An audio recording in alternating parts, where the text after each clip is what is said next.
All right, so get this. We're going deep today on something that's causing a bit of a stir in archaeology.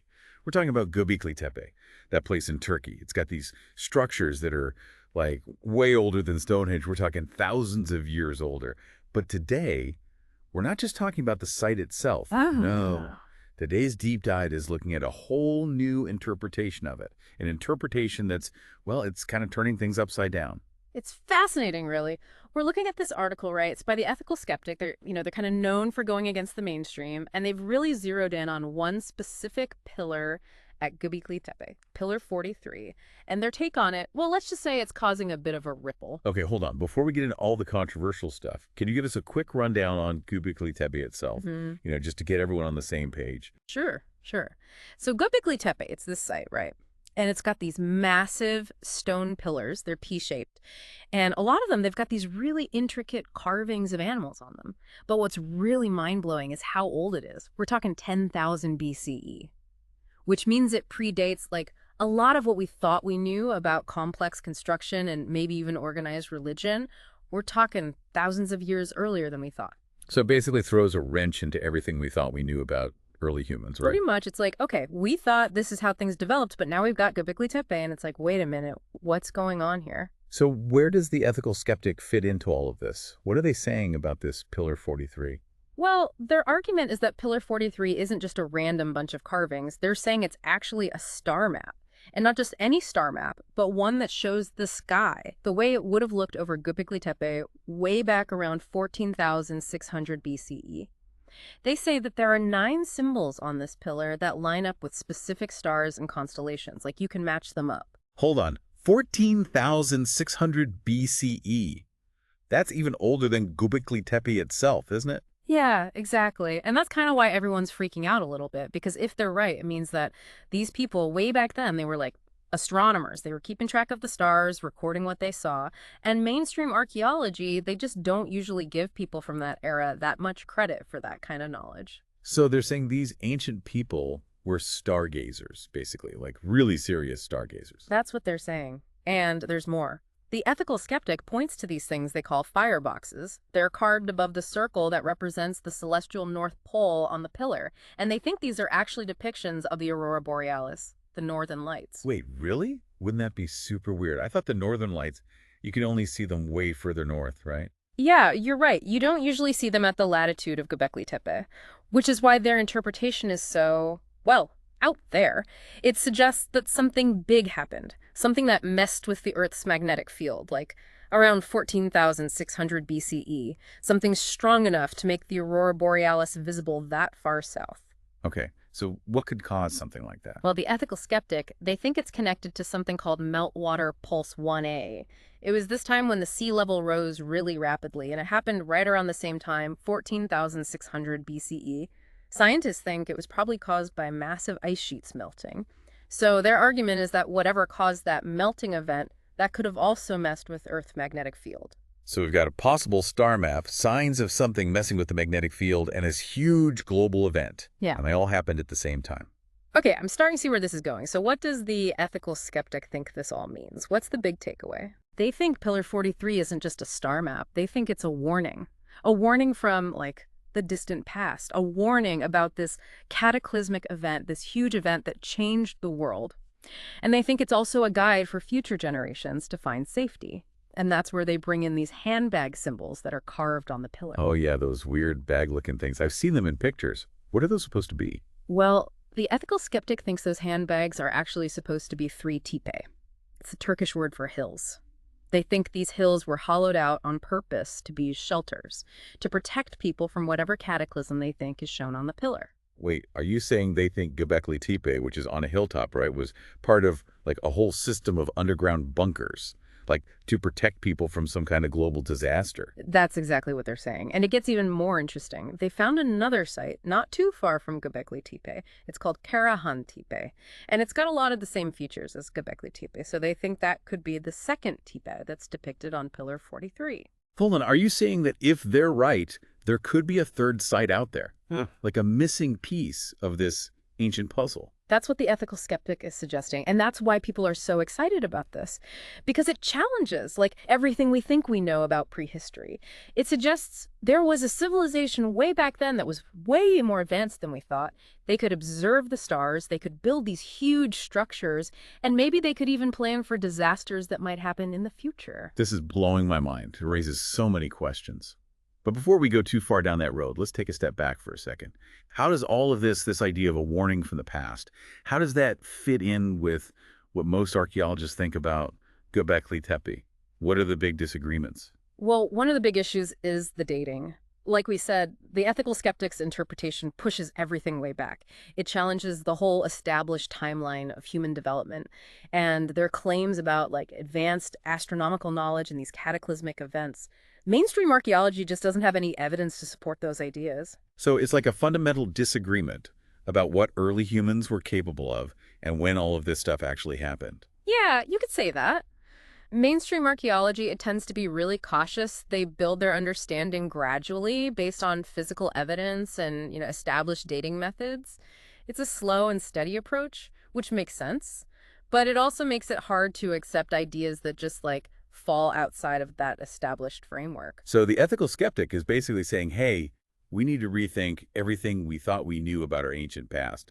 And of course, that's going to ruffle some feathers, right? Oh, absolutely. It's a big deal. And we have to remember, the ethical skeptic is just one voice. What they're saying is really interesting, but it hasn't been widely accepted by the archaeological community. So what happens now? How do we reconcile these two, like, seemingly opposite views? Is there any way to bridge the gap between mainstream archaeology and these more radical interpretations? That's the million-dollar question, isn't it? I don't know if I have a clear answer. I think the most important thing is to be open. Be open to new possibilities, question what we think we know, and encourage people to have these conversations and debates within the field. So maybe the real value of the ethical skeptic's work, even if they turn out to be wrong, is that it makes us question what we think we know and keeps us searching for new evidence that could help us solve these mysteries. That's a great way to put it. Göbekli Tepe is a pretty new discovery, all things considered, and there's so much we still don't know about it. The ethical skeptic's work, whether you agree with it or not, it reminds us that there's always more to learn and that maybe, just maybe, there are secrets hidden in plain sight waiting for someone to come along and see them. Okay, so we've laid the groundwork, we've talked about the controversy, now let's get into the details. The ethical skeptic, they've made some pretty specific claims about these astronomical alignments on Pillar 43. What exactly are they seeing and how does that support their theory? All right, so they've identified 9 symbols on the pillar that they believe line up with certain stars and constellations. These stars and constellations would have been visible in the night sky above Göbekli Tepe around 14,600 BCE, according to their calculations. Okay, so break it down for us. What are these symbols and which celestial objects do they think they match up with?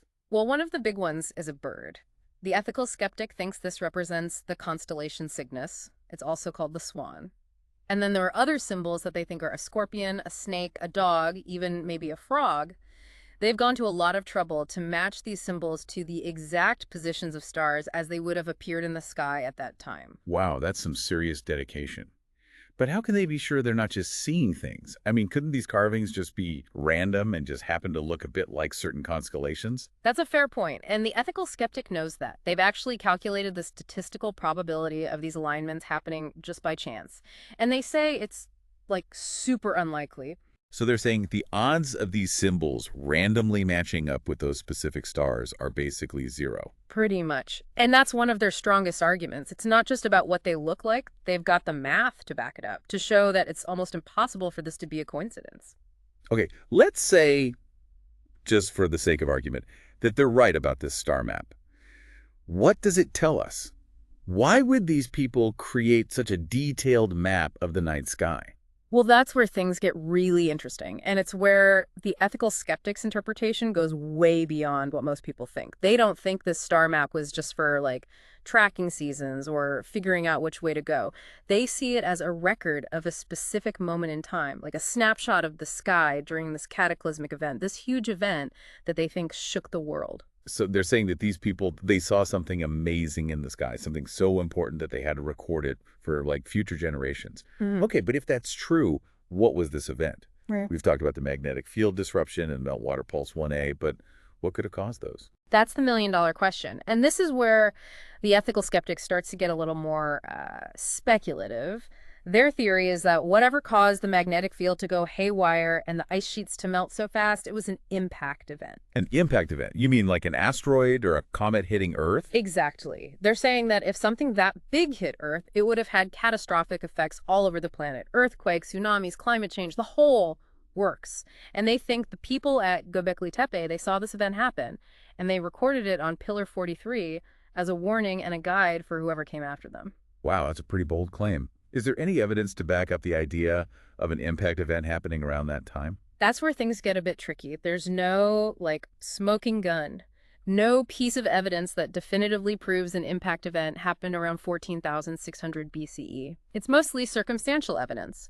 Things like geological anomalies, data from ice cores, and that sudden rise in sea levels that happened with meltwater pulse 1A. So it's like a theory built on connecting the dots between different pieces of evidence, but none of those pieces individually proves an impact happened for sure. Yeah, that's basically it. And that's why this part of the ethical skeptics theory is so controversial. It's a lot of speculation and inference, which a lot of scientists aren't comfortable with.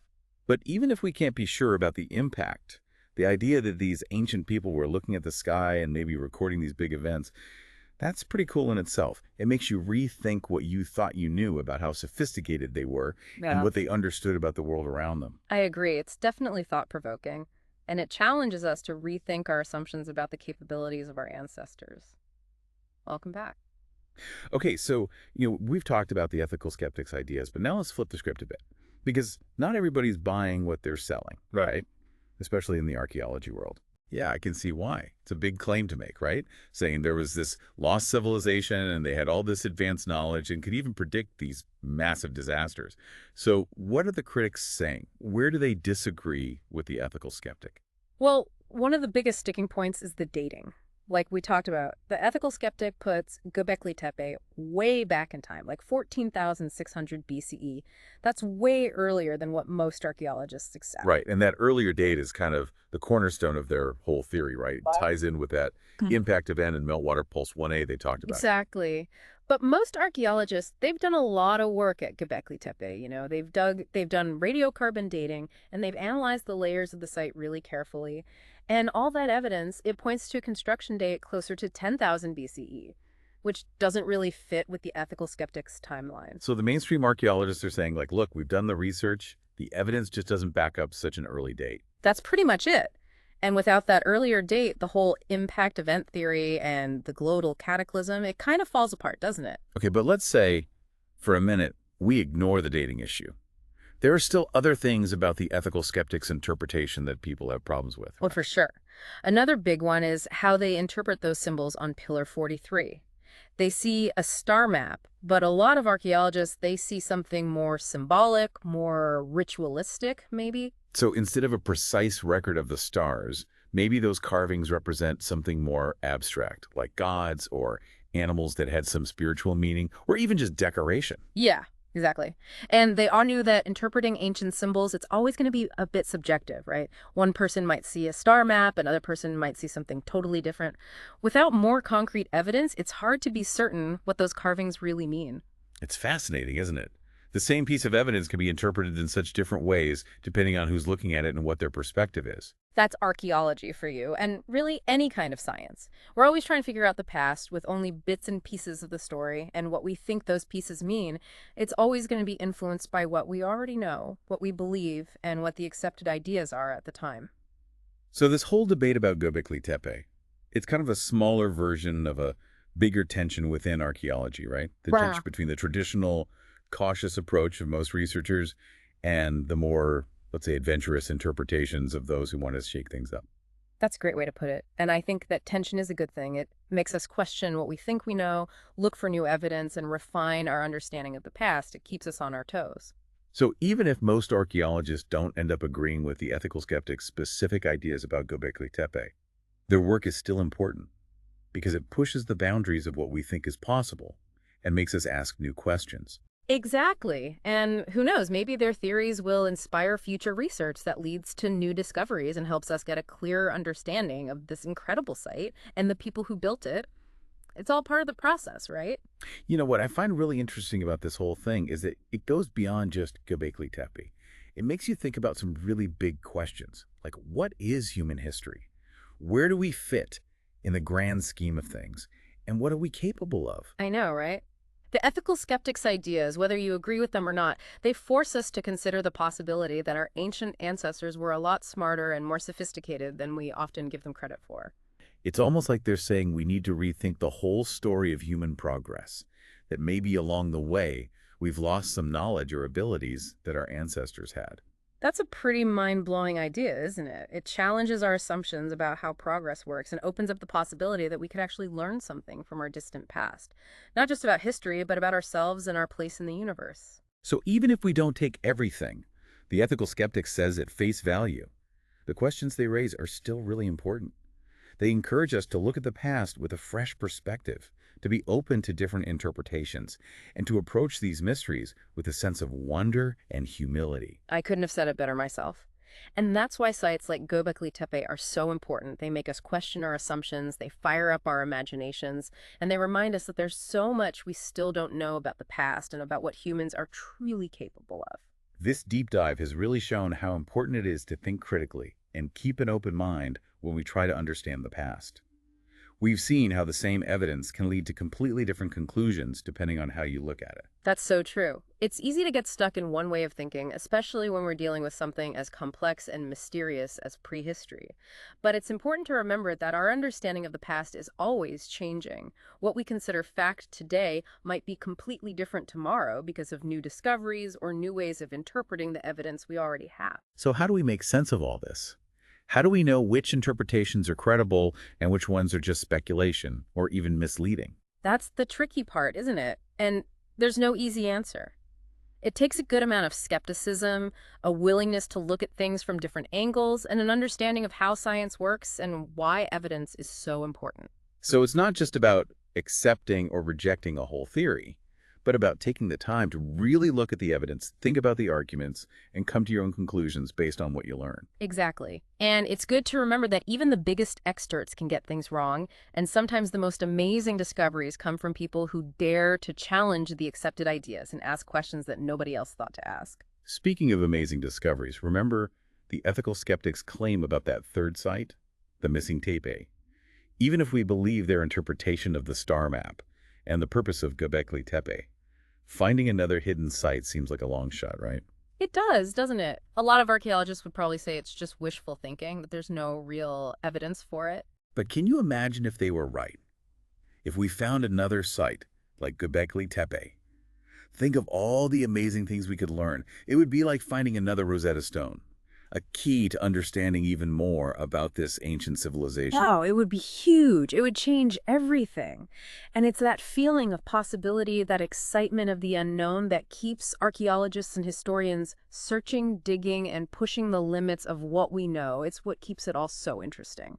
So even if the chances of finding that third site are slim, the idea itself is still pretty powerful. It reminds us of how much we don't know about the past and how many mysteries are still out there waiting to be discovered. Exactly. It shows us that there's always more to find, more to understand. And that's what makes studying history and archaeology so captivating. We're always finding new pieces of the puzzle, changing our understanding of the past, and getting closer to a fuller picture of who we are and where we came from. All right, so we've dug into Göbekli Tepe, the ethical skeptics' take on it, and what other archaeologists are saying. Now let's zoom out a bit. What does this all mean? What can we learn from this whole thing about how we understand history and the past? Yeah, that's the core of it all, isn't it? This whole deep dive into Göbekli Tepe, it's really about how we figure out what happened way back when. We've seen how much tension there is between what's generally accepted, what new discoveries show us, and how hard it can be to interpret evidence that's often incomplete and can mean different things to different people. You know, it's funny. Before this, I thought archaeology was pretty straightforward. You dig stuff up, figure out how old it is, analyze it, and boom, you know what happened in the past. But this whole conversation has made me realize it's so much more complicated than that. It's not that simple. Oh, absolutely. It's not just about finding things. It's about understanding them, fitting them into a story, building a narrative of the past. And those stories, they're always being revised and updated as we find new evidence and new ways of looking at things. And that's where people like the ethical skeptic come in, right? They shake things up, push the limits of what we think we know, and make us question everything. Exactly. Whether they're right or wrong in the end, the fact that they're asking these tough questions, connecting seemingly random dots, and challenging the way things are, it's vital for any field to grow, especially archaeology, which deals with such massive spans of time and often has to work with just fragments of the past. So even if most archaeologists don't fully buy into the ethical skeptic's specific ideas about Göbekli Tepe, their work serves a purpose. It keeps everyone on their toes, makes researchers re-examine their assumptions, and reminds us that what we know about the past is never really final. You got it. It's like a constant reminder that there's always more to learn, more to uncover, and more to discuss. And that's what makes studying history so fascinating. It's always changing, always being reshaped by new discoveries and interpretations. One thing that's really stuck with me throughout this is how much our understanding of the past is shaped by who we are now, by our present. Our values, our beliefs, the technology we have, it all influences how we see the evidence and how we tell the story of history. You're so right. We can't completely escape our own time and place, even when we're trying to understand something that happened thousands of years ago. The way we see things will always influence how we interpret them. Which is why it's crucial to be aware of those biases, know what our limitations are, and be open to different viewpoints, even if they challenge what we hold dear. Absolutely. Critical thinking, intellectual humility, and a willingness to have respectful conversations and debates are so important when exploring the past, especially when we're dealing with something as mysterious and potentially groundbreaking as Göbekli Tepe. So what does all this mean for everyone listening? For those who find history and archaeology fascinating but aren't, like, experts, what are some key things they can take away from this deep dive? I'd say a few things are really important. Don't be afraid to ask questions. Question the assumptions. Dig a little deeper and look for different perspectives. History isn't just a bunch of facts set in stone. It's a conversation that's always going on, always evolving as we discover new things and reinterpret what we already know. And another thing, don't underestimate our ancestors. They might have known a lot more than we give them credit for. We often think of progress as this straight line, assuming we're smarter and more advanced than those who came before us. But places like Göbekli Tepe challenge that idea. They make us wonder if maybe we've lost some knowledge or skills that our ancestors had. That's so true. It's humbling, really. And one last thing, the past isn't just a bunch of old stuff and stories that no one remembers anymore. It can offer us wisdom, inspire us, and maybe even warn us about things to come. Beautifully put. When we study the past, we can gain a deeper understanding of what it means to be human, recognize the patterns of history, and maybe even learn lessons that can help us face the challenges of today. So as we wrap up this deep dive into Göbekli Tepe and all the debates surrounding it, I hope we've left you with a sense of awe, a desire to learn more, and a healthy dose of skepticism. And above all, a realization that the human story is far from over. There are still so many mysteries to uncover, and the quest to understand our past is a journey that's full of surprises and endless possibilities. I think that's a great place to leave it. To everyone listening, keep exploring, keep asking questions, and never lose your curiosity. Who knows what amazing discoveries are waiting for us just around the bend? Until next time, happy digging.